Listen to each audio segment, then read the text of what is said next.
Le libre journal du lundi soir présenté par Romain Petitjean de l'Institut Iliade. Vive la civilisation européenne.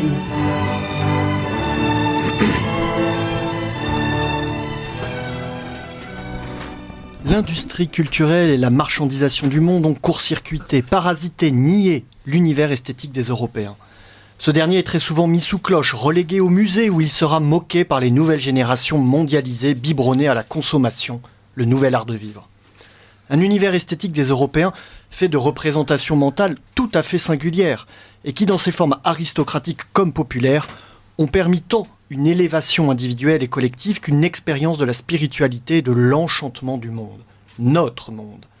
Qu'en est-il aujourd'hui réellement de la place qu'occupe pour notre peuple la création et la beauté ? Qu'est-ce que la science est en mesure de dire au sujet de cette dernière ? Que se passe-t-il quand un peuple, et notamment ses enfants, ne sont plus confrontés au beau ? Ce vide nous prive-t-il finalement de génies littéraires ou picturaux, d'artistes cachés ? Ce renoncement à la beauté a-t-il une incidence sur l'évolution des mouvements artistiques ou plus largement au destin politique de nos nations ? Chers auditeurs de Radio Courtoisie, vous le savez, c'est un sujet qui nous préoccupe tout particulièrement dans ce libre journal Vive la civilisation européenne, c'est celui du beau, de l'esthétique. Je reçois plusieurs invités de marque pour en parler. Alors je signale que tous sont exceptionnellement cette fois-ci auditeurs des formations de l'Institut Iliade. Ça fait plaisir de les avoir autour de la table de Radio Courtoisie avec des noms de promotion qu'ils ne peuvent qu'entraîner à une discussion de haut niveau quand on parle de beau, puisqu'ils sont membres de Léonard de Vinci, de Homère ou de Patrick Pearse, le poète guerrier. Alors j'ai autour de la table Nicolas Janussi, qui est étudiant en philosophie. Il préside l'association Épiculture. C'est une association qui travaille à faire découvrir de belles œuvres d'art. On les retrouve sur YouTube. J'ai avec moi Willy, donc de la promotion Patrick Pearse. Vous connaissez la plupart de ses œuvres si vous suivez la carte blanche artistique, dont il est membre du jury. Et d'ailleurs, il nous proposera le 6 avril prochain Europe, déesse du futur, c'est bien ça hein, le titre. C'est ça. Et avec moi également Thomas White, qui préside et qui est fondateur du Rucher Patriote. Il est bien connu des auditeurs de Radio Courtoisie. Et il va d'ailleurs nous permettre, Thomas, d'introduire la discussion, puisqu'il a commis un article tout à fait intéressant à l'occasion du colloque de l'année dernière sur le déclin anthropologique, que nous avons publié dans les actes du colloque, sur le fondement scientifique du beau. Un guide contre les déclins, vous pouvez le retrouver sur le site de l'Institut Iliade. Alors Thomas, je me tourne tout d'abord vers vous sur cette notion de fondement scientifique du beau. D'une certaine façon, le commun des mortels aurait plutôt tendance à dire le goût finalement c'est assez subjectif, voire relatif. Vous avez plutôt tendance à nier cette idée. À la nier, pas complètement. Bonsoir à tous les auditeurs. Alors effectivement, c'est le beau, c'est un phénomène naturel, c'est un phénomène vivant, donc c'est un phénomène biologique, donc c'est un phénomène qui ne devrait pas échapper au champ d'investigation de la science. Et j'ai été assez surpris de voir que finalement, c'est un sujet, alors que le beau est au centre de nos culture, de nos sociétés, de nos préoccupations, même quotidiennement. On essaie tous d'embellir notre salon, de rendre les choses belles, d'avoir de beaux vêtements, et c'est comme ça depuis l'Antiquité.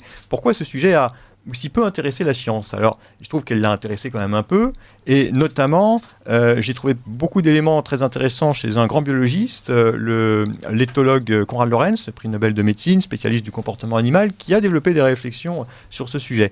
La question, effectivement, vous disiez les goûts et les couleurs, tout le monde pourrait... Le beau serait-il très subjectif ? En réalité, il y a une part subjective indiscutable du beau, on a tous des goûts différents. Il y a une part subjective culturelle aussi du beau, puisque effectivement, les critères de beauté ne sont pas systématiquement les mêmes selon les époques au sein d'une même culture, d'une même civilisation, et bien entendu d'une civilisation à l'autre.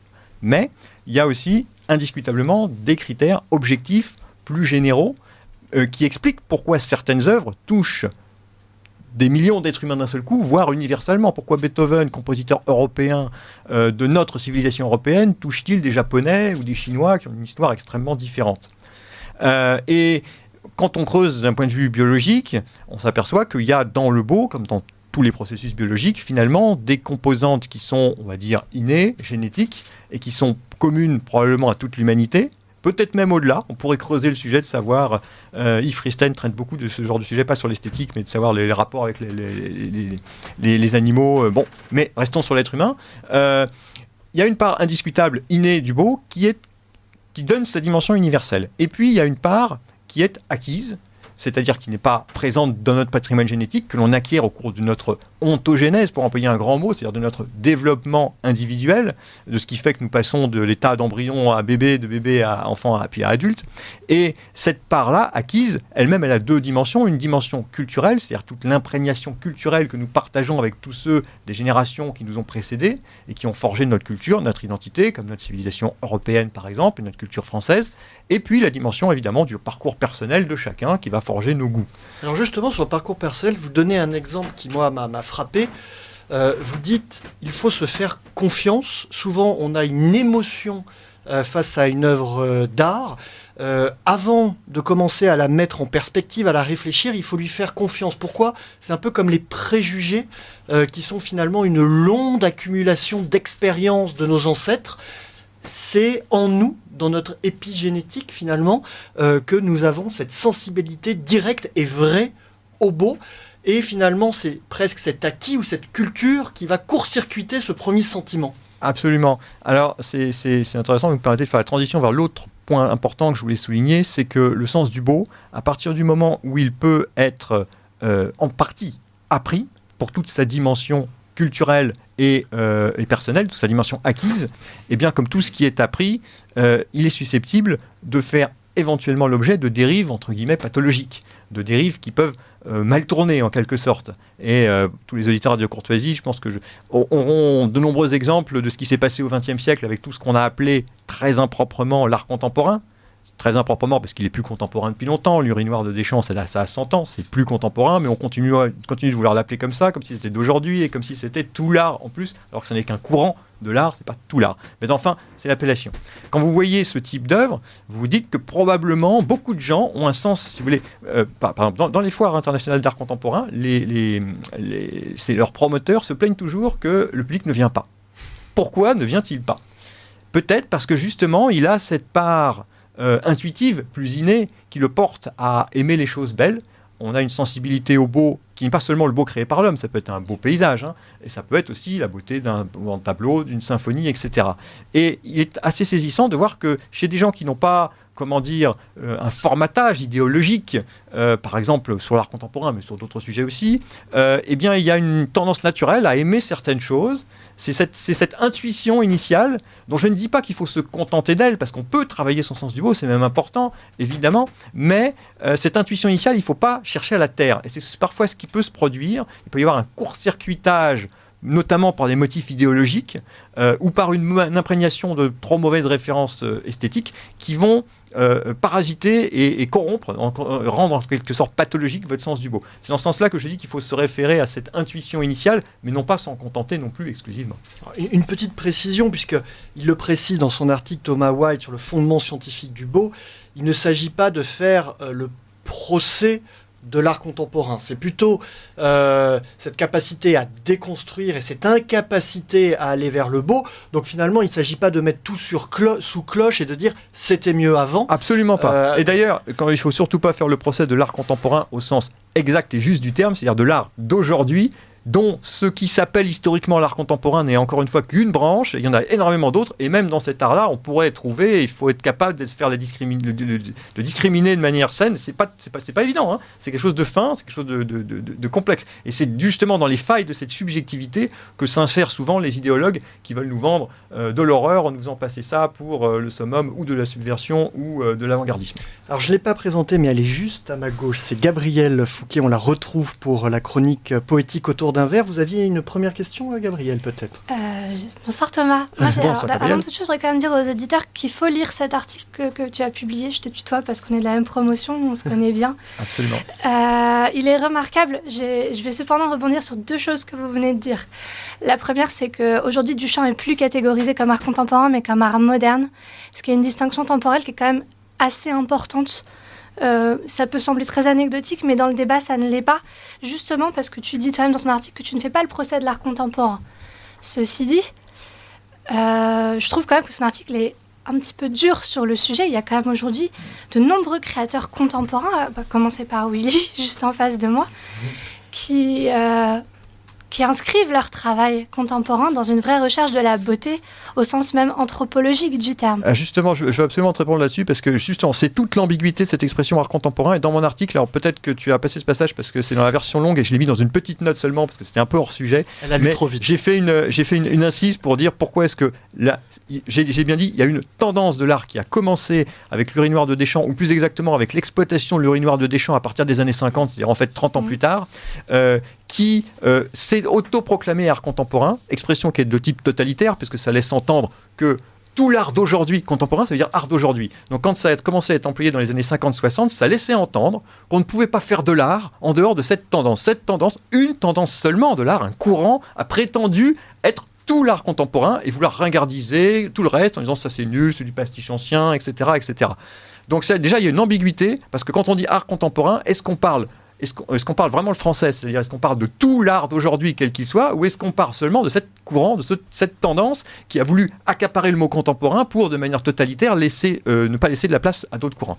Et moi, bien entendu, je suis à fond pour l'art contemporain au sens sémantique du mot, au sens exact du mot. Ce que fait Willy, c'est de l'art contemporain, mais c'est de l'art d'aujourd'hui. Voilà. Donc on va distinguer, si vous voulez, sémantiquement, pour éviter ça, on peut dire, à défaut de mieux, art d'aujourd'hui par opposition à cette tendance un peu pathologique qu'on a appelée l'art contemporain improprement. Willy, une première remarque. Je me permettrais même, à la limite, de faire un distinguo entre art contemporain et marché de l'art. Oui, voilà.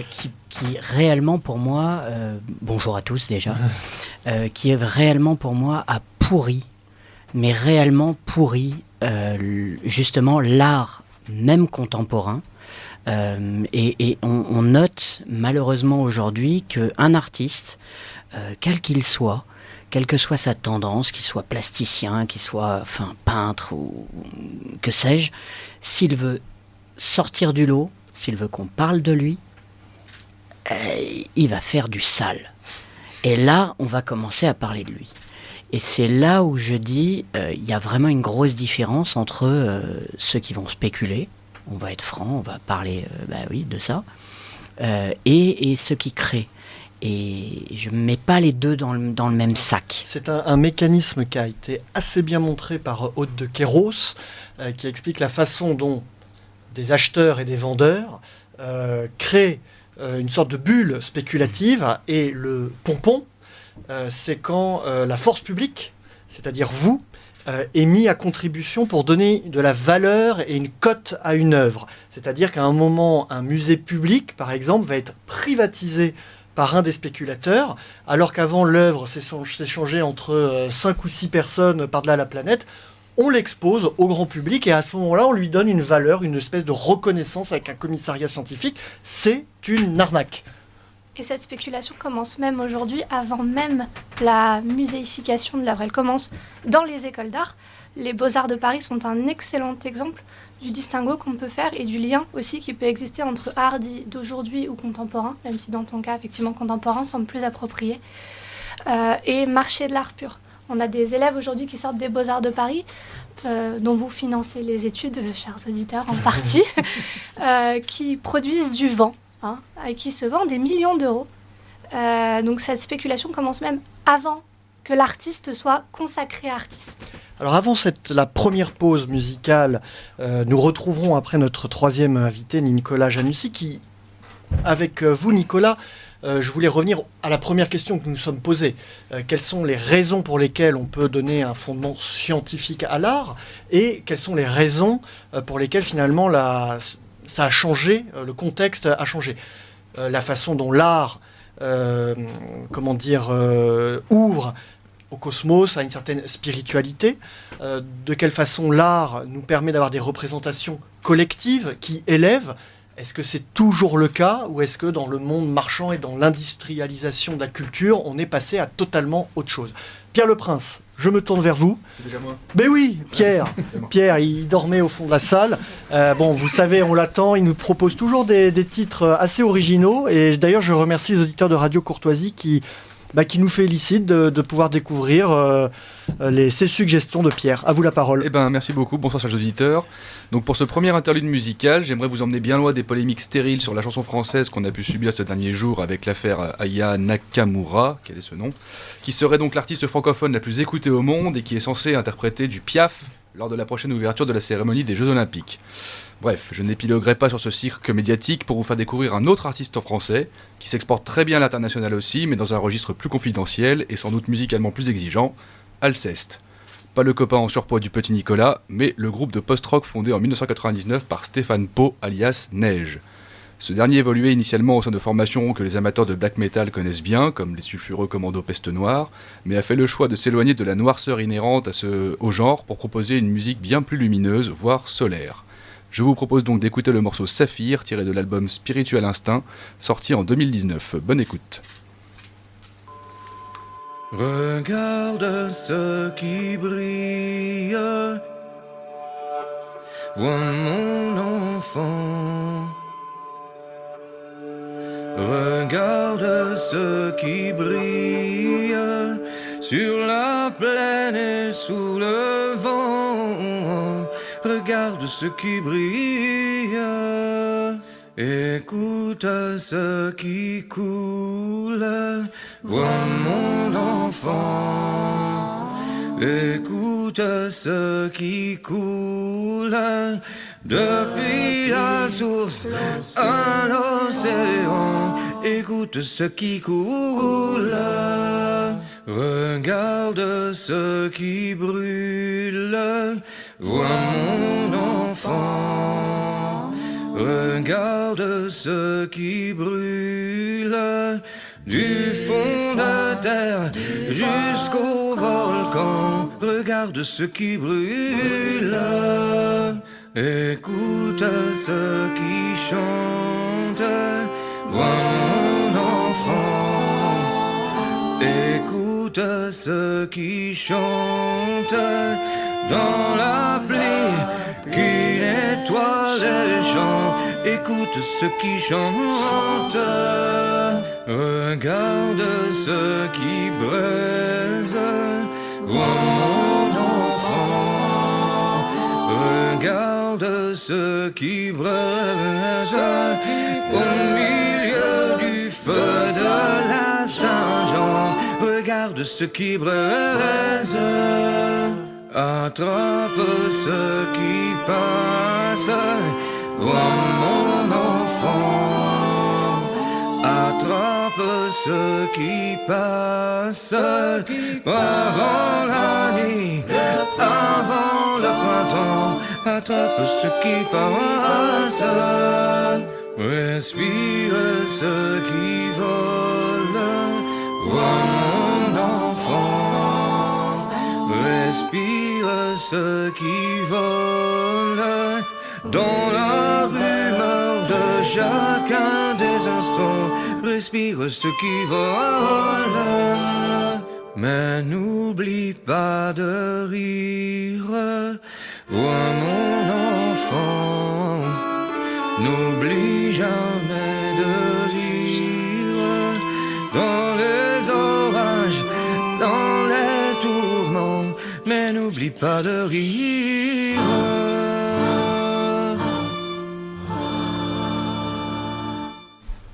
Mais à coup de pas, chers auditeurs, Guéric n'a pas lu le filage, donc il vous a présenté le second morceau, et donc vous avez écouté Gabriel Yacoub qui interprétait Vois mon enfant, qui invitait donc à regarder la beauté là où elle est, dans la nature, et voilà, donc le second morceau sera présenté plus tard, désolé. Alors, chers auditeurs de Radio Courtoisie, concernant le thème qui nous réunit aujourd'hui, sur le beau, l'esthétique finalement des Européens, ce qu'on constate, Nicolas Janissi, c'est quand on étudie l'histoire et ce qu'ont pu nous léguer nos ancêtres, c'est l'importance des mythes mobilisateurs et finalement l'art comme outil pour transmettre ces mythes communs finalement à l'ensemble du peuple qui s'auto-célébrait à travers le génie de ces artistes. Est-ce que d'un point de vue philosophique, on peut décrire ce phénomène? Est-ce que c'est inhérent à la société européenne ou c'est finalement inhérent à toutes les sociétés humaines? Alors bonsoir déjà, chers auditeurs. En fait, c'est un phénomène extrêmement particulier à la civilisation européenne que sa conception du beau. Pour être un peu plus clair, la conception européenne du beau, telle qu'on la connaît aujourd'hui, en tout cas en grande partie, est essentiellement tirée de Platon et ensuite des interprétations qu'on a pu en faire au cours de l'histoire. Qu'est-ce que dit Platon sur le beau ? Platon pense que le beau est une idée, et d'ailleurs, très spécifique, parmi les idées platoniciennes, le beau est la seule idée à laquelle on peut accéder par les sens. Et Platon met sur, disons, un pied d'égalité le beau avec deux autres idées très importantes, ce qui forme une triade grecque extrêmement populaire en termes d'histoire, qui a eu énormément de poids, avec le bien et le vrai. Et en fait, c'est cette tension entre le beau, le bien et le vrai qui a construit toute l'histoire esthétique et artistique de l'Europe. C'est-à-dire qu'il y a eu énormément de tensions. Alors, Platon écrivait au IVe siècle avant Jésus-Christ, donc ensuite il y a eu une christianisation de l'Europe, il y a eu énormément d'événements historiques, énormément de courants artistiques qui ont réinterprété à leur manière cette triade platonicienne, et même le rapport qu'entretiennent ces choses-là. Pour Platon, typiquement, ces idées se valent à peu près. Le beau doit mener au bien, mais également au vrai. Enfin, toute œuvre d'art est censée éduquer au beau, au bien et au vrai de façon similaire. Mais avec la christianisation de l'Europe, on a eu un changement de paradigme. On peut le voir très typiquement dans la Divine Comédie de Dante. Dans la Divine Comédie, Dante fait incarner par le personnage qui représente en réalité un amour déçu de Dante, mais qui est le personnage de Béatrice. Il fait de Béatrice une image du beau, mais qui en fait, plus on s'éloigne, plus on avance dans la lecture du paradis, plus elle va devenir une image désincarnée du beau. Alors que chez Platon, une notion très importante, c'est que la beauté, on la constate d'abord par la beauté des corps. Mais Béatrice, elle a de moins en moins de corps. Béatrice devient progressivement presque une idée, et elle devient une idée sacrée, et c'est plus l'idée du beau. On parle d'ailleurs pour l'Europe d'art de la représentation. On a d'ailleurs dans notre tradition picturale énormément de représentations des corps et des visages qui ne sont pas cachés. Oui, exactement. C'est quelque chose d'assez spécifique à l'Europe. Alors pour faire une petite comparaison avec d'autres civilisations, par exemple, la civilisation islamique, elle, a aussi une sorte de dualité, mais entre le beau et le bien, en donnant une équivalence théologique stricte. C'est-à-dire ce que donne Dieu va être à la fois beau et bien.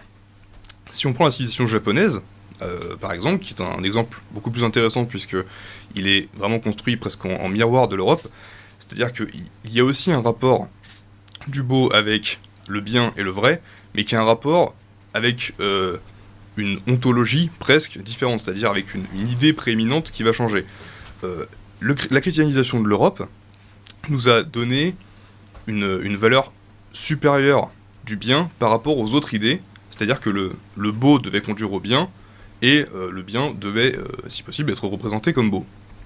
A l'inverse, au Japon, c'est le beau qui a cette prévalence.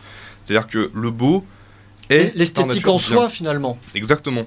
C'est-à-dire qu'on peut le voir notamment dans beaucoup d'œuvres, notamment littéraires japonaises du XXe siècle, celle de Yasunari Kawabata par exemple, ou Junichiro Tanizaki, qui font des descriptions de presque toute scène décrites dans leurs romans comme étant des scènes belles en soi.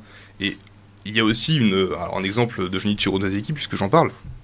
Dans une des premières nouvelles qu'il a écrites qui s'appelle Tatouage, une jeune femme magnifique, dont un jeune homme est éperdument amoureux, va finir défiguré, et le jeune homme va se crever les yeux pour garder en mémoire la beauté que la jeune femme a perdue.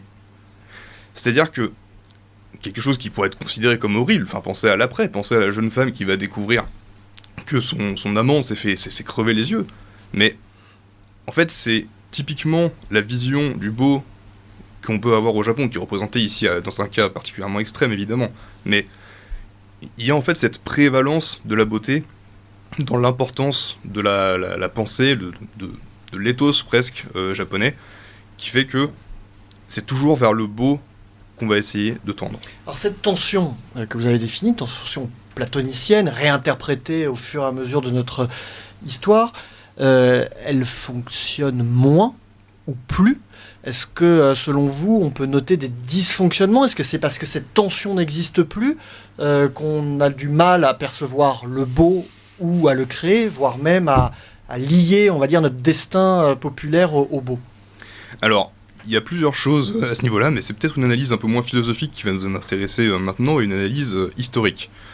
Un de ceux qui a beaucoup théorisé ça, c'est Wagner, dans ses nombreux essais, et notamment deux, ce dont Willy parlait tout à l'heure en ce qui concerne le marché de l'art.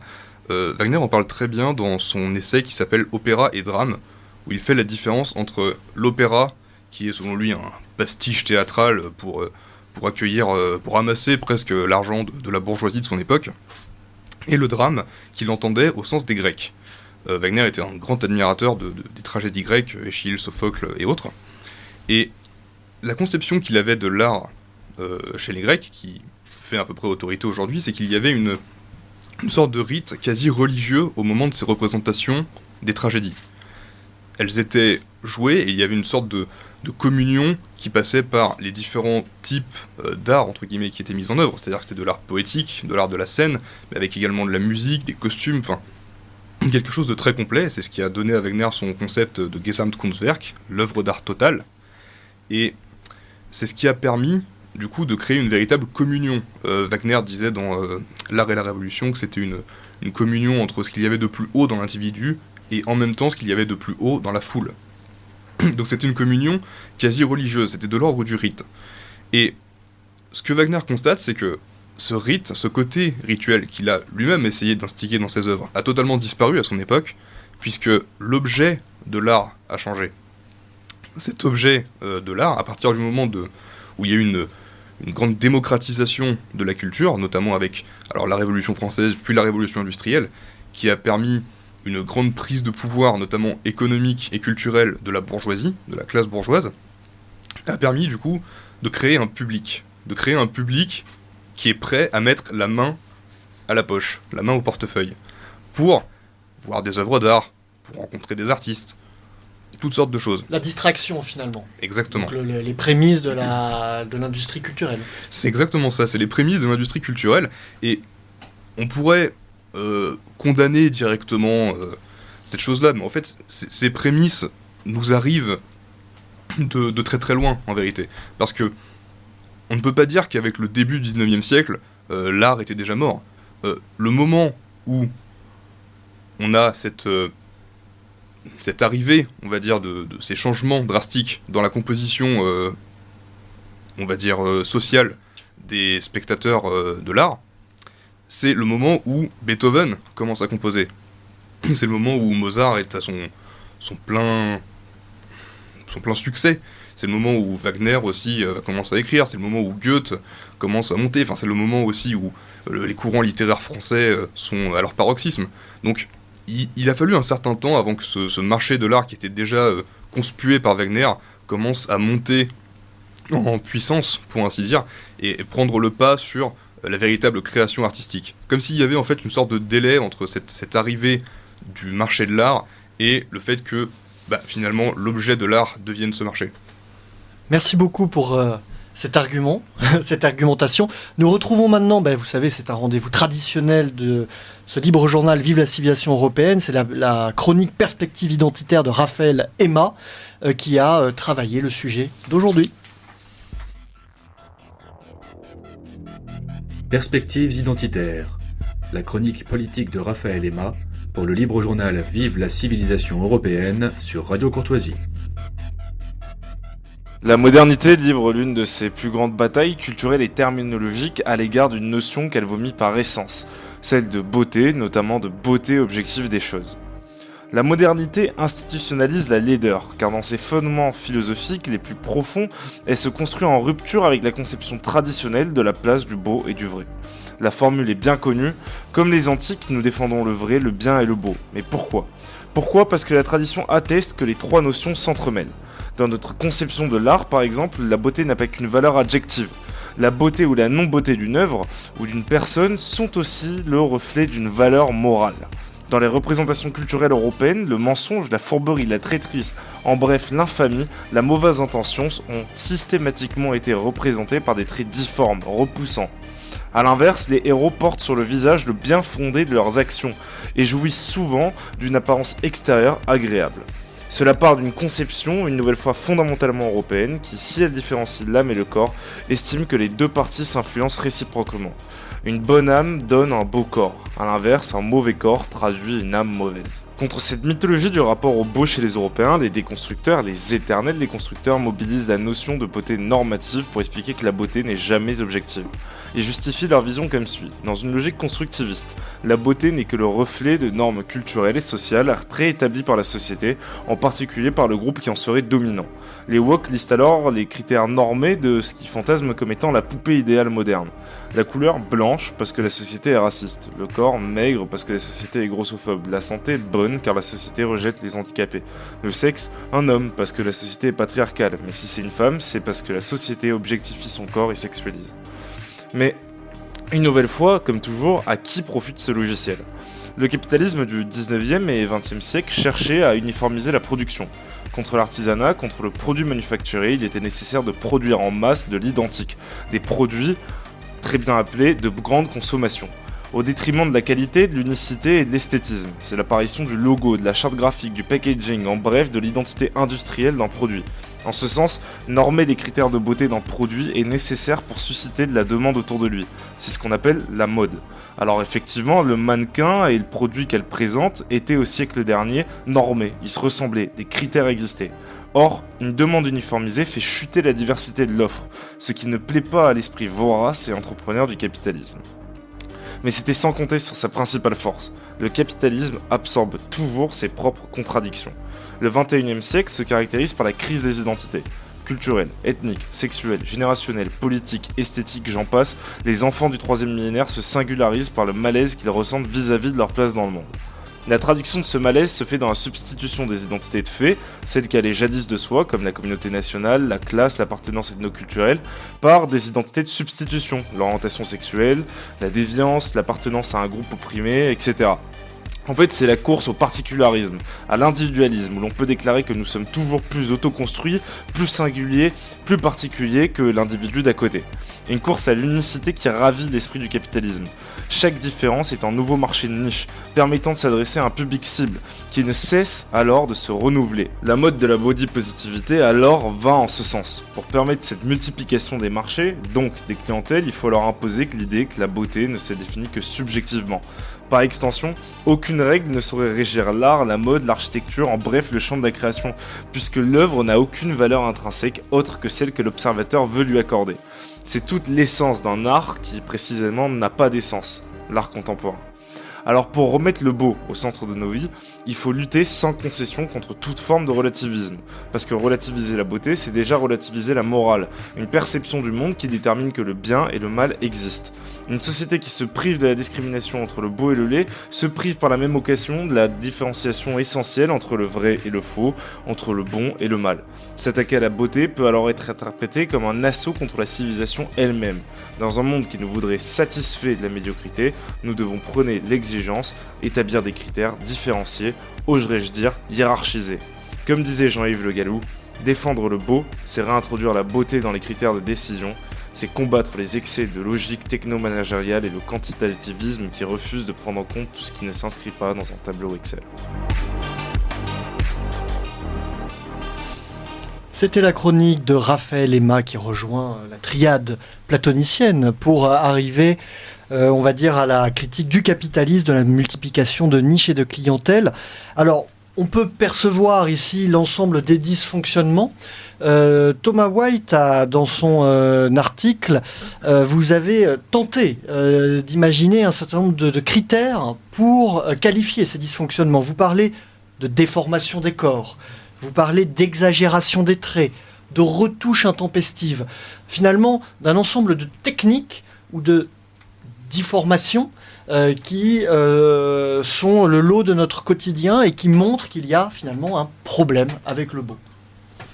Oui, alors ça, c'est Konrad Lorenz dont je parlais tout à l'heure qui a mis en avant le fait que c'est dans le cadre d'une réflexion plus générale qu'il fait sur la notion de domestication ou d'autodomestication de l'homme par l'homme. Il montre que l'animal domestique qui a évolué sur des milliers d'années développe certains traits comportementaux, par exemple une tendance à une modification morphologique, raccourcissement des extrémités, augmentation du volume de la tête, et aussi une tendance à l'amplification parfois des comportements sexuels un peu débridés, alors que chez les animaux sauvages, la parade sexuelle est extrêmement complexe et extrêmement raffinée, en tout cas chez certains animaux qu'il a étudiés, il l'a mis en évidence.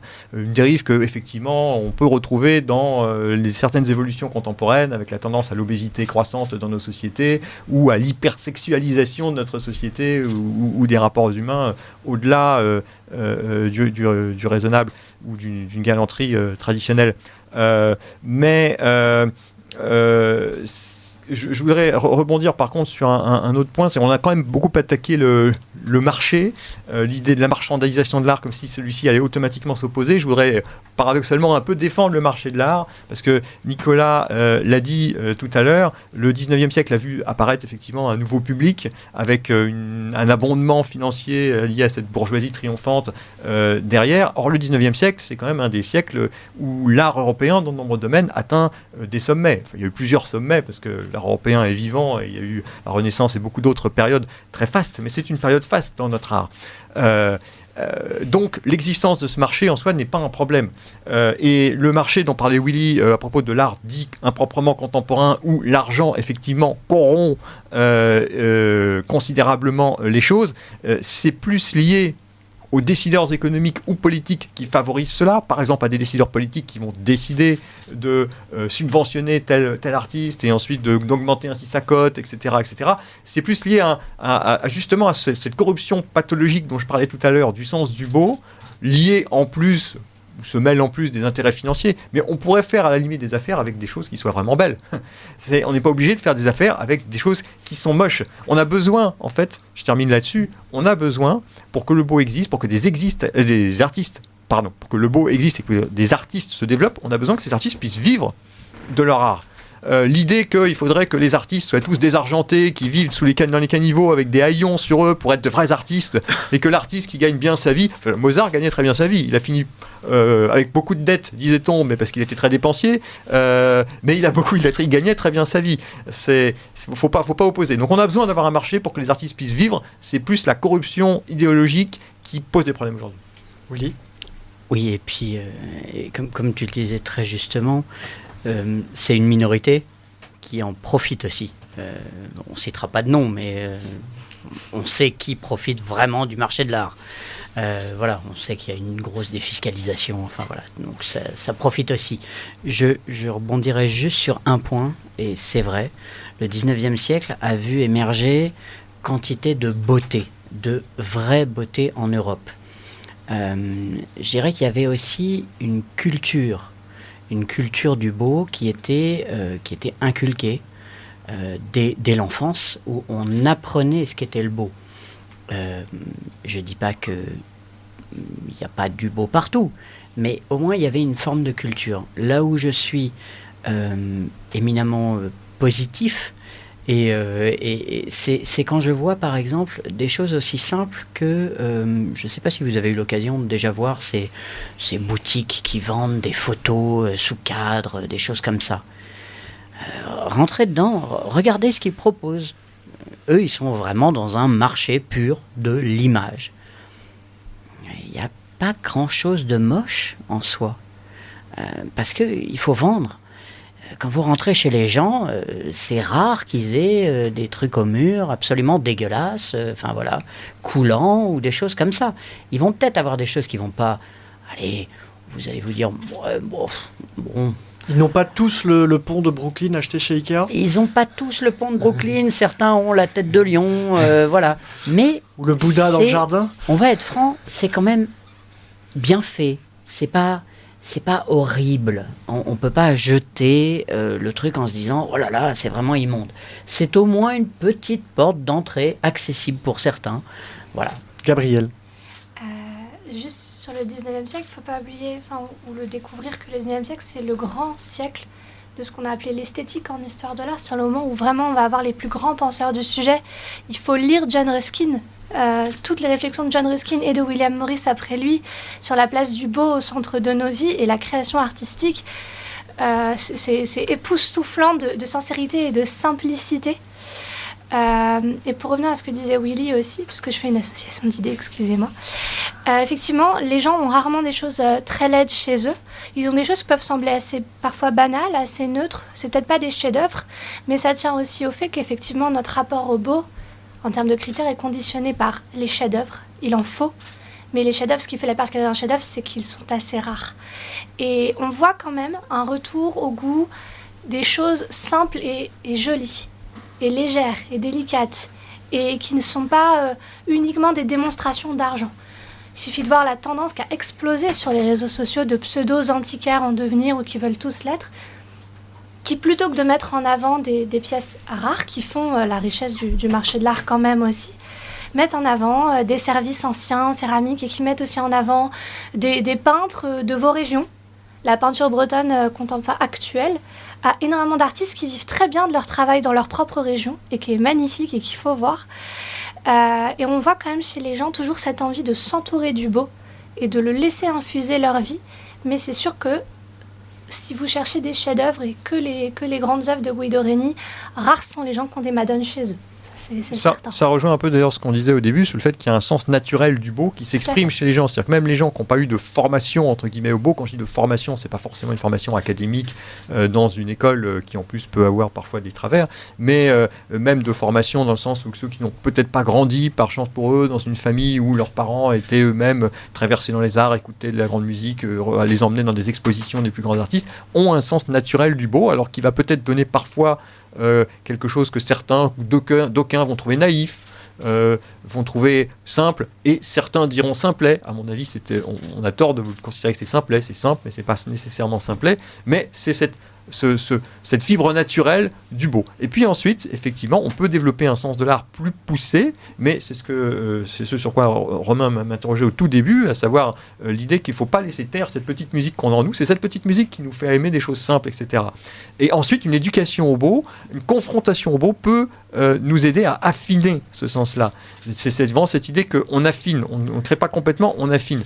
Et une bonne manière d'affiner, c'était ce qui se faisait beaucoup au 19e siècle justement, une bonne manière d'affiner les choses, si on a des doutes, dans notre époque on ne sait plus comment se repérer, oui mais je veux affiner, comment je fais, on peut se confronter aux arts qui ont une certaine ancienneté. C'est pas du tout pour dire avant c'était mieux, c'est pas du tout ça, c'est juste pour se dire que les œuvres qui ont une certaine ancienneté, elles ont un seul intérêt, un seul avantage, c'est qu'elles ont passé le filtre du temps. Si on les connaît encore aujourd'hui, pour l'écrasante majorité d'entre elles, il peut toujours y avoir des exceptions, c'est parce que elles ont été jugées avec assez de mérite, souvent dès leur propre époque, mais aussi ensuite, pour avoir traversé le filtre du temps. Parce qu'évidemment, à toutes les époques, il y a aussi beaucoup de productions médiocres, et si vous regardez ce qui se produisait en réalité au 19e siècle, ou même au Quattrocento italien, si vous regardez non pas les œuvres qui ont survécu jusqu'à nous, non pas les Michel-Ange ou les Beethoven, mais tous les autres, vous avez une quantité phénoménale d'œuvres qui ont sombré dans l'oubli parce qu'elles étaient moyennes, voire médiocres. Ça là, on les oublie. Thomas White est un hygiéniste. Il nous demande chaque jour de se prémunir du lait, de s'abreuver aux grands classiques et de faire sa toilette finalement culturelle et intellectuelle. Oui. Sachant que quand on a affiné comme ça son sens du beau, on peut par contre revenir vers les œuvres contemporaines au sens exact du mot, parce qu'effectivement il y a des choses formidables, il ne faut surtout pas s'y fermer. Et je vais vraiment abonder dans ton sens, parce que la grande différence qu'il y a entre, allez on va dire, avant et aujourd'hui, c'est qu'aujourd'hui on note que c'est comme une sombre armée de gnomes. Le lait tente de rentrer par toutes les portes. Je vais prendre quelques exemples. Très simples. Pour ceux qui ont encore la télé, qui la regardent encore, et pour ceux encore plus rares qui regardent encore les publicités. Forcez-vous, allez, faites-vous mal, obligez-vous à regarder les publicités. Celle qui me vient spontanément, c'est pour une plateforme de musique qui me fait la part belle à la pure laideur des visages. et décor. Vous pouvez prendre comme exemple l'IA. C'est assez étrange. Quand on demande à une IA de générer des images, il y a quelque temps, elle générait automatiquement des images relativement belles. Et puis on n'avait pas besoin de forcer beaucoup pour avoir de beaux visages. Ah oui, mais ça, c'est pas très inclusif, ça. Qu'est-ce qui lui arrive à l'IA? Il va falloir l'aider un peu. Alors, ils l'ont aidé un peu, en effet. Ils l'ont rendue plus inclusive. Ils l'ont rendue plus ouverte. Du coup, oui, dans certains cas, ils l'ont rendue un peu plus laide. Nicolas. Alors, pour terminer sur ce sujet du 19e siècle, je voudrais rejoindre ce qu'a dit Thomas juste avant, c'est-à-dire que les œuvres qu'on peut aujourd'hui considérer, appeler communément les grands classiques, sont effectivement celles qui ont survécu à leur époque, celles qui ont réussi à transcender leur temps, quelque part. Et effectivement, c'est déjà au milieu d'une foule d'œuvres beaucoup plus médiocres, enfin en tout cas beaucoup moins dignes d'intérêt, qui n'ont pas vécu jusqu'à nous. Je parlais de Wagner tout à l'heure, qui dénonçait dans Opéra et Drame l'opéra qui était fait pour amuser le bourgeois, entre guillemets. Ces opéras, personne ne les connaît aujourd'hui. Je serais moi-même bien incapable de vous en citer un. Mais pourtant, ils ont existé. Et c'est aussi une réflexion qu'on doit avoir par rapport à aujourd'hui, notamment sur comment est-ce que le beau peut s'exprimer. Quelque part, quels sont les classiques que nos enfants, nos petits-enfants retiendront de notre époque. Et il y a quelque chose, à mon avis, d'essentiel. C'est ce que disait Arthur Mola van den Bruck quand il pensait les peuples et les élites. C'est quelque part cette jonction entre des grands artistes et un grand public. Je prends un autre exemple typiquement pour dire que nous ne sommes pas dans une époque si particulière que ça, en vérité. Enfin, elle a quand même ses particularités. Mais par exemple, Proust. Quand Proust écrivait, ce n'était clairement pas le premier des ventes. Le premier des ventes de son époque, je ne me rappelle même plus de son nom, et personne d'autre ne le sait, à part des personnes qui ont vraiment beaucoup étudié la littérature du début du XXe siècle. Proust passait presque inaperçu, et même la recherche du temps perdu a été refusée 14 fois par les éditeurs. Et il a fini par être accepté parce que Proust avait quelques relations. Mais ce qu'on considère aujourd'hui comme un classique est passé totalement inaperçu. Pourtant, qu'est-ce qui fait la spécificité de notre époque? Est-ce que nous aussi on peut avoir des pépites cachées comme ça dans notre art purement contemporain, dans le sens de notre art d'aujourd'hui? Eh bien, très probablement que oui, déjà. Et donc je vous invite tous, chers auditeurs, à écouter votre petite musique intérieure, à être curieux surtout. C'est ça qui fait qu'on fait de grandes rencontres en matière d'art, c'est la curiosité. Si demain vous prenez soudainement l'envie de lire un Musso, toute proportion gardée sur cet auteur, lisez-le. Si vous appréciez, vous aurez une belle expérience, et si vous ne l'appréciez pas, ça vous permettra au moins de pouvoir en parler sans dire n'importe quoi et le rejeter par principe. Parce que nous sommes aujourd'hui, et je reviens un petit peu sur ce que disait Willy en ce qui concerne l'éducation, nous sommes aujourd'hui dans une ère de ce que Nietzsche aurait appelé un certain philistinisme culturel. Les gens, la plupart des gens qui conspuent l'art contemporain n'y connaissent presque rien, et la plupart des gens qui citent les grands classiques ne les ont pas lus, ne les ont pas vus, ne les ont pas appréhendés. Cela dit, je suis pas sûr que ce soit 100% nouveau. C'est certainement pas 100% nouveau, mais il y a quelque chose de particulier à ce niveau-là à notre époque, c'est aussi parce qu'on a beaucoup moins de transmission à ce sujet. Donc, en parallèle de chercher et d'avoir la curiosité de trouver des artistes contemporains qui peuvent nous plaire, il faut aussi réussir à créer cette rencontre-là avec les classiques et à renouer quelque part avec autre chose que le simple « ah, on dit ». Avec autre chose que le fait qu'on puisse citer « ah, Shakespeare, oui, c'est celui qui a écrit Roméo et Juliette ». Mais c'est pas seulement ça, Shakespeare. Shakespeare, c'est une œuvre phénoménale. Beaucoup de pièces de théâtre, toutes très riches, et qui est toujours un plaisir de découvrir et de lire aujourd'hui, et c'est ce que j'invite tous nos auditeurs à faire. Chers auditeurs de Radio Courtoisie, cette fois-ci c'est la bonne, nous allons écouter Saphir d'Alceste. Vous allez retrouver toutes ces références sur le site de Radio Courtoisie évidemment, et sur la chaîne YouTube de l'Institut Iliade. Bonne écoute.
Vous appréciez cette émission? Alors aidez Radio Courtoisie à en produire d'autres. Rendez-vous sur soutenir.radiocourtoisie.fr. Merci d'avance.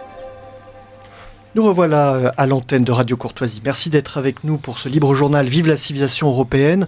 Je souhaitais, chers auditeurs de Radio Courtoisie, vous signaler une nouvelle édition de la carte blanche artistique qui sera proposée par l'Institut Iliade à l'occasion de son colloque annuel. Nous sommes à peu près 1500 personnes à nous retrouver chaque année à la Maison de la Chimie à Paris, c'est le 6 avril prochain. Et nous demandons aux artistes, ils sont près d'une soixantaine à être sollicités, tous ne participent pas, mais de nous proposer, cette année le thème du colloque est l'Europe de nos enfants, de l'héritage à l'engagement, une interprétation avec leur sensibilité, avec leur plume, avec leur technique, avec leur style de ce thème. Nous avons eu beaucoup de propositions de grande qualité. Willy est dans le jury. Alors ce qui m'a frappé tout de même, c'est la grande multiplicité justement des styles. Autant on peut imaginer qu'il y a une même direction qui est donnée, mais on a des styles extrêmement divers, des façons de travailler très différentes.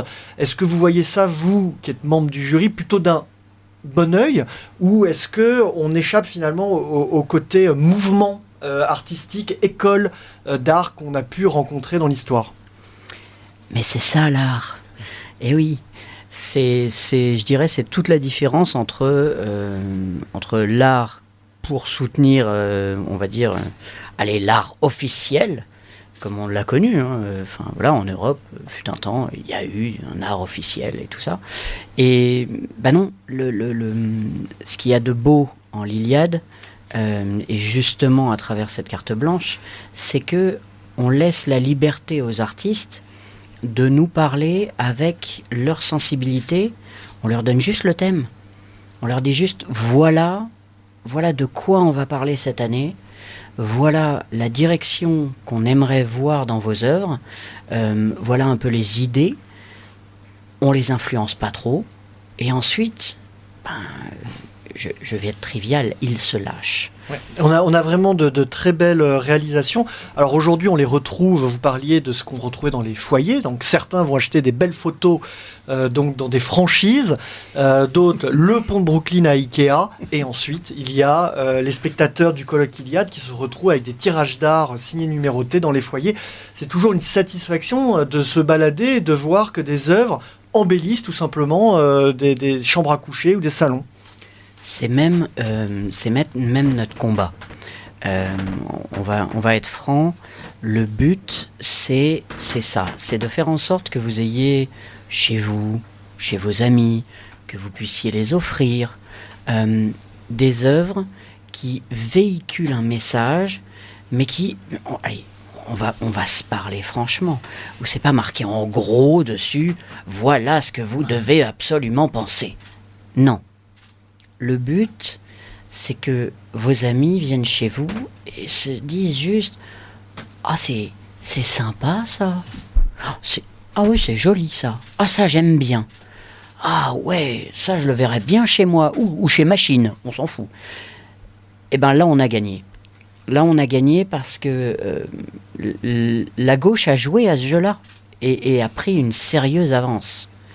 Et bien, à nous de grignoter à nouveau les foyers. Nous devons regagner les foyers. Nous allons bientôt terminer cette discussion. Le conseil de Willy, c'est grignoter. Vous grignotez, chers auditeurs de Radio Courtoisie, on grignote. Nicolas, Thomas, avant de se quitter, si on devait donner un conseil pour atteindre ce beau, remettre notre univers esthétique d'aplomb, ou peut-être citer des artistes qui vous touchent, Nicolas ? Alors, je voudrais déjà donner... rapidement, oui, bien sûr. Abonder dans le sens de Willy, une citation d'un autre prix Nobel de médecine que Konrad Lorenz, qui s'appelle Alexis Carrel, et qui a fait une citation magnifique qui date déjà de 1935. Je cite : « La stupidité et la tristesse de la civilisation présente sont dues, au moins en partie, à la suppression des forces élémentaires de la jouissance esthétique dans la vie quotidienne. » Et je trouve que c'est là, en fait, tout le conseil que j'aimerais donner à nos auditeurs, c'est de se faire du beau et des grands artistes, des grandes œuvres, ou même de la simple beauté, une fréquentation plus quotidienne, plus courantes, et de ne pas avoir peur d'aller à la rencontre d'artistes.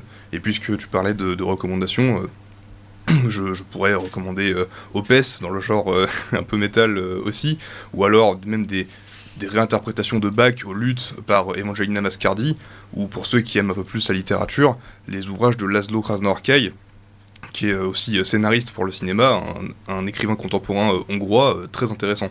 Voilà beaucoup de références à creuser. Thomas White, le mot de fin. Oui, ça pourrait être ce que j'ai déjà dit tout à l'heure, mais qu'il faut se confronter au beau. Ça peut être le beau naturel, et là je rejoins Konrad Lorenz que je citais, c'est d'ailleurs son conseil à lui, le premier, il pense qu'il faut particulièrement pour les enfants les confronter le plus tôt possible aux harmonies de la nature, pas le petit arbuste rachitique en bas d'une cité HLM, non, ça est un peu perdu dans une cage métallique comme on fait aujourd'hui, non, ça c'est pas du tout un arbre en bonne santé, c'est ce que dit Lorenz, il faut qu'il aille dans des arbres, dans des forêts le plus naturelles possible, ou transformés par l'homme, mais où l'homme a su s'insérer sur des siècles avec une harmonie, des paysages naturels. Quand on voit les grands paysages où on a supprimé toutes les haies en agriculture industrielle, ce ne sont pas des beaux paysages. Mais les paysages plus traditionnels, c'est pas parce qu'ils sont traditionnels qu'ils sont beaux, c'est parce que à travers des siècles et des siècles, il y a eu une adaptation, et donc il y a un écosystème qui vit, où l'être humain est parfaitement intégré et ne détruit pas le système. Donc il faut se confronter à ces harmonies naturelles, et puis aux grandes œuvres d'art créées par l'être humain. Alors le meilleur moyen, je le disais tout à l'heure, c'est d'aller vers celles anciennes, juste parce qu'elles sont passées par le tamis du temps, et puis ensuite ne pas se fermer à toutes les œuvres contemporaines. Il y en a plein qui sont formidables, Nicolas en a cité quelques-unes, on pourrait citer d'autres. Moi j'aime bien, par exemple, moi qui aime bien la musique traditionnelle et folklorique et les danses traditionnelles qui vont avec, mais il y a plein d'auteurs aujourd'hui qui s'inspirent de ce folklore-là tout en faisant des musiques modernes. Par exemple, Rémi Geffroy, que j'aime beaucoup, c'est un trentenaire, il fait des musiques qui il innove tout en étant en même temps inscrit dans une longue tradition, et ça donne des choses qui sont dansantes et magnifiques. Thomas White, Nicolas Janussi, Willy, merci, vous restez avec nous pour la suite de cette émission. Je souhaitais juste signaler, nous l'avions reçu dans une émission précédente, Jérémy Banton, qui dirige Idéo Choc, vient de sortir un nouveau podcast, Réenchanter le monde, de Damien Barillet, qui est un livre qui vraiment est au cœur de nos discussions. Nous retrouvons désormais Gabriel Fouquet pour Autour d'un verre. Autour d'un verre, le rendez-vous poétique du libre journal Vive la civilisation européenne.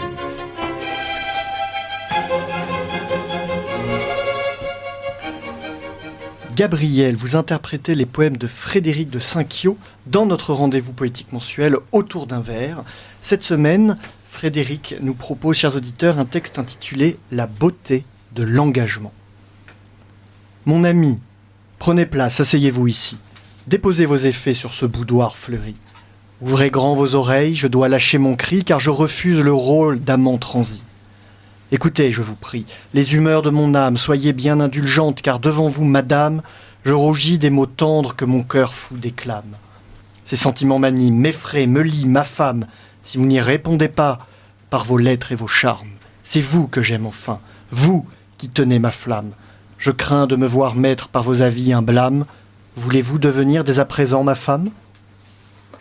Oui, mon ami. Oui. Oh oui, je vous offre ma vie. Je veux vous faire don de mon cœur, mon esprit, de mes espoirs, mes doutes, mes combats, mes envies, de mon corps, de mon âme, de ma foi et de mes nuits. Vous aurez tout d'un coup tout le bien, tout le mal. Vous ne pourrez trier de la fleur ses pétales. Vous m'accueillerez ainsi, pleine, unique, entière, connaissant mes parts d'ombre et sources de lumière. Vous ferez une croix sur ce qui est ailleurs, ne regarderez plus des épis la blondeur, ne vous enivrerez des roses de l'odeur. Vous cultiverez en revanche plein d'ardeur les parcelles conjugales et familiales, et en témoignerez grâce à l'art pariétal. La nature, la durée sur notre piédestal irradieront toujours nos êtres de cristal. Après ma logorée, n'êtes-vous refroidi de fixer nos alliances pour un temps infini ?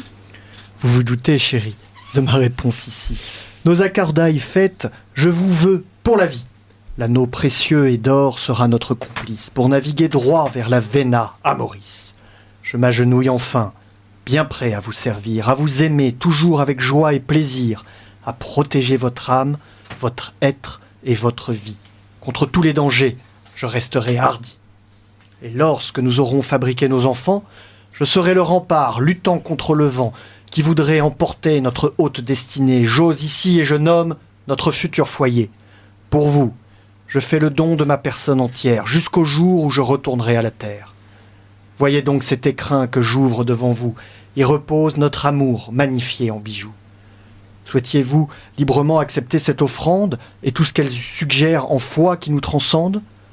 Puis-je bien me permettre de prendre votre main, d'y forger une armure pour un destin commun, en y passant l'anneau qui scellera enfin notre union dans ce monde, sous le regard divin. Romain, je m'offre à vous. Pour toujours, c'est promis. Prenez ma main bien vite et comblez nos envies.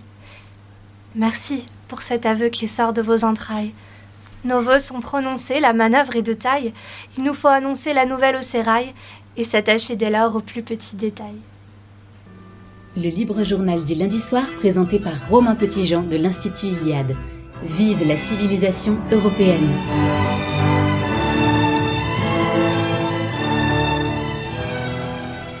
Nous revoilà dans le studio de Radio Courtoisie pour la chronique culturelle qui s'est imposée d'elle-même puisque nous accueillons Édouard Elsen. J'espère bien prononcer votre nom. Est-ce que vous m'entendez bien ?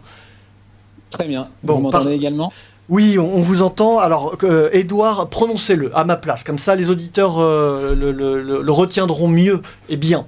Édouard Alsten. Voilà, vous êtes donc bénévole à l'association Les Prohibés, un collectif tout à fait intéressant qui a été présenté, je pense, plusieurs fois à l'antenne de Radio Courtoisie, que nous soutenons. C'est un collectif d'artistes et d'artisans français, indépendants et non subventionnés, donc c'est à noter, qui a pris le parti pris de faire rayonner notre art et notre artisanat français. Alors aujourd'hui, en quelques mots, où en êtes-vous du développement des Prohibés ? Ça reste une association locale, nationale ? Alors c'est une association nationale, donc le collectif a été fondé par deux artistes en décembre 2021.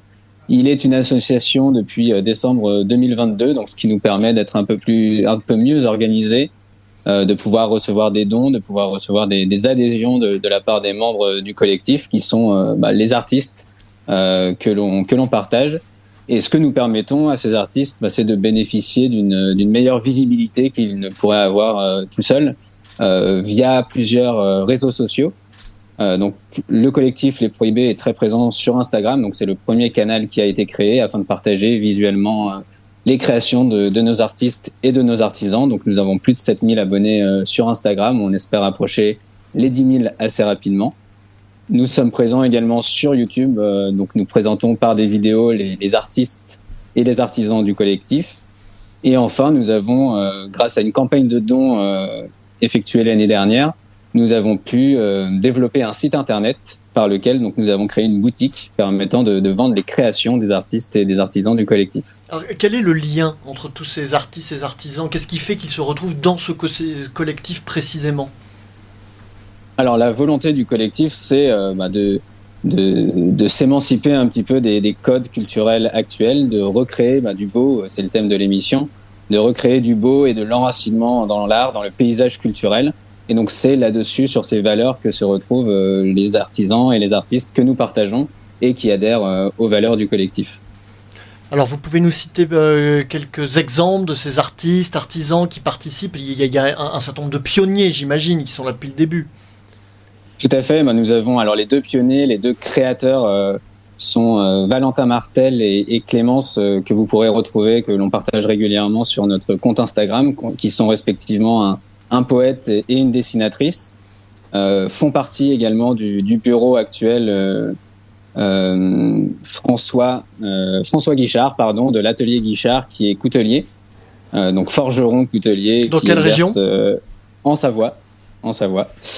Et on a des membres éminents comme Barthélemy Fourtet, que vous connaissez bien, Romain, je crois. Oui, qui se retrouvera au colloque, il sera là le 6 avril. Exactement, qui lui est sculpteur et bijoutier, qui fait un travail très minutieux, que vous retrouverez également dans les différents partages sur Instagram, qui fait vraiment un travail incroyable comme tous nos membres. Alors ce collectif, donc on l'a compris, est en pleine dynamique. Qu'est-ce qu'il vous faut pour finalement renverser un petit peu la table, continuer à grossir et puis emporter le morceau par rapport à d'autres collectifs qui auront plutôt tendance à entretenir le lait ou la déconstruction ? Eh bien, ce dont on a besoin, c'est forcément d'être repartagé par des émissions comme la vôtre ce soir. Je vous en remercie encore.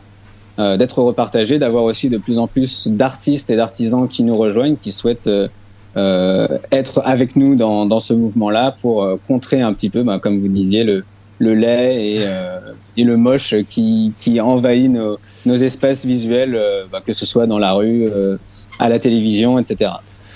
Thomas Wells, je l'ai dit au tout début, vous êtes également fondateur du Rucher Patriote. Les prohibés, j'imagine, ont trouvé toute leur place sur le rucher. Ah, absolument, les prohibés ont été relayés d'ailleurs plusieurs fois dans notre infolettre hebdomadaire que nous envoyons à tous nos adhérents. Ils ont été relayés sous forme d'annonces. Et d'ailleurs, il y a plusieurs artistes, Barthélémy Fourtet, dont on parlait à l'instant, est présent sur le rucher, vend ses œuvres sur le rucher. On peut aussi bien sûr le retrouver sur le site des prohibés, ce qui est très bien. Et d'ailleurs, sur le rucher, vous trouvez, il y a aussi beaucoup d'artistes sur le rucher, pas uniquement de ceux du collectif Les Prohibés, même si j'espère d'ailleurs que tous ceux qui sont sur le rucher vous rejoindront à terme, mais on trouve aussi sur le rucher Patriote des gens qui font des dessins pour des cartes de vœux, des choses comme ça, des photographes professionnels, des musiciens qui peuvent donner des cours ou donner des animations. Donc les artistes sont forcément représentés sur le rucher, et ceux des prohibés, bien sûr, avec brio et grand plaisir.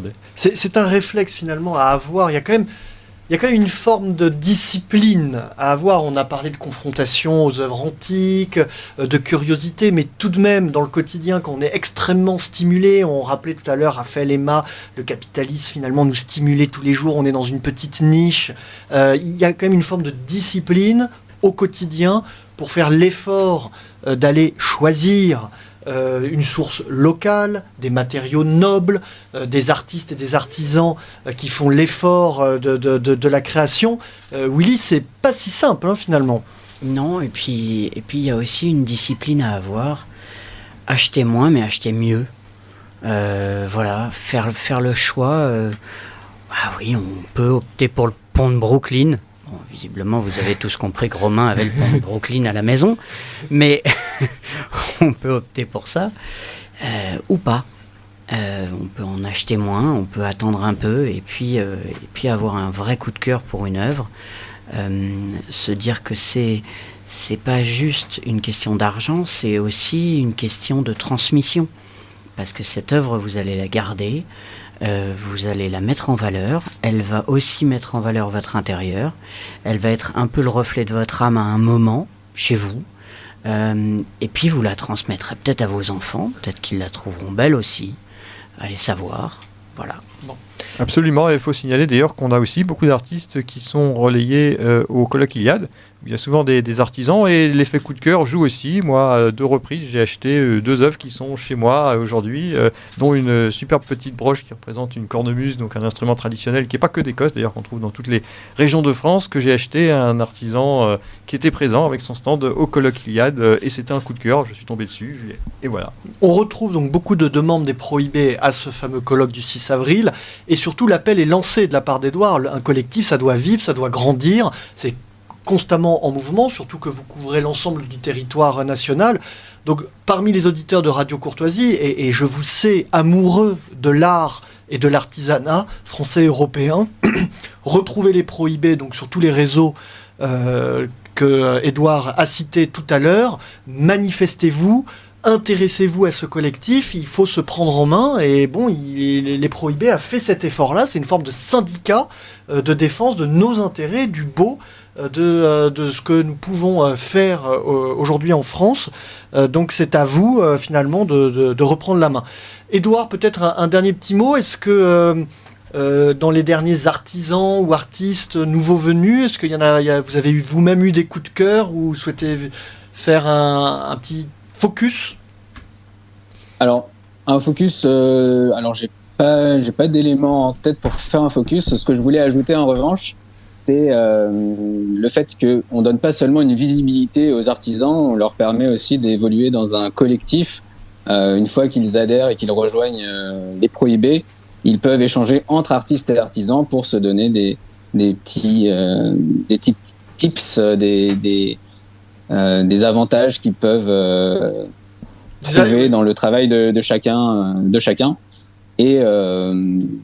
et comment dire, évoluer, enfin se faire évoluer les uns les autres. Une forme de cohésion communautaire. Exactement. C'est tout l'intérêt de se retrouver, voire même de travailler ensemble, pourquoi pas pour certains. On peut imaginer des collaborations qui ont déjà certainement eu lieu.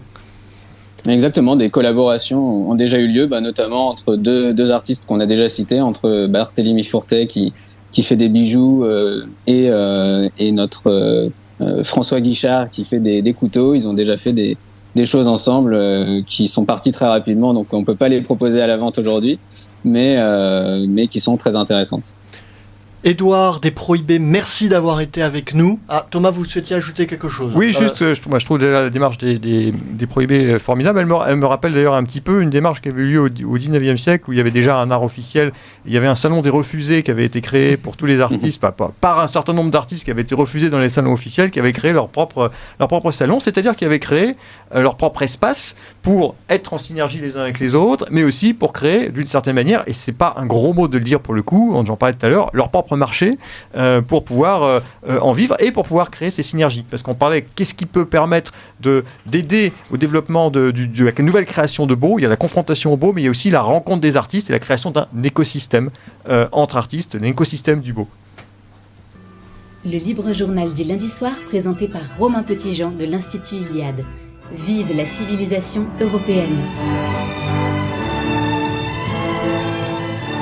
Chers amis de Radio Courtoisie, il est temps d'écouter Radio Le Nid. Radio Le Nid, la chronique des entreprises positives et enracinées. Bonjour à tous, chers auditeurs de Radio Courtoisie, et bienvenue dans Radio Le Nid, la chronique des entreprises positives et enracinées. Aujourd'hui, le thème de cette émission est l'art et la beauté. C'est pourquoi nous allons vous présenter une marque qui célèbre la féminité, l'artisanat et le Made in France. Il s'agit de l'Effet Lolo, une marque de vêtements pour femmes enceintes. On dit parfois que le seul moment de sa vie où une femme souhaite avoir un an de plus, c'est quand elle est enceinte. Alors, pour prolonger ces moments si précieux, l'Effet Lolo conçoit des sweats et des t-shirts pour faciliter l'allaitement. Sur les vêtements, la double ouverture latérale avec des zips, invisibles, permet de simplifier l'allaitement à la demande. Lancé par Madeleine il y a 2 ans, les produits de l'Effet Lolo sont fabriqués à partir de molletons tissés en France, 100% recyclés et confectionnés dans l'Aube. Un produit de l'artisanat français donc, comme c'est le sujet de notre émission du jour. Rappelez-vous, il y a quelque temps, nous fêtions la journée internationale du droit des femmes. Et la normalisation de l'allaitement est un vrai sujet de société, puisqu'il symbolise en fait un retour à la naturalité. Si vous êtes convaincu par ces valeurs locales, durables et qui promeuvent la féminité, retrouvez tous les produits de l'Effet Lolo sur leur site internet le2fet lolo.fr. Et si notre incubateur, le Nid, vous intéresse et que vous voulez en savoir plus sur les autres projets que nous accompagnons, écrivez-nous à contact@incubateurlenid.fr. À très bientôt sur Radio Le Nid pour une prochaine chronique des initiatives positives et enracinées.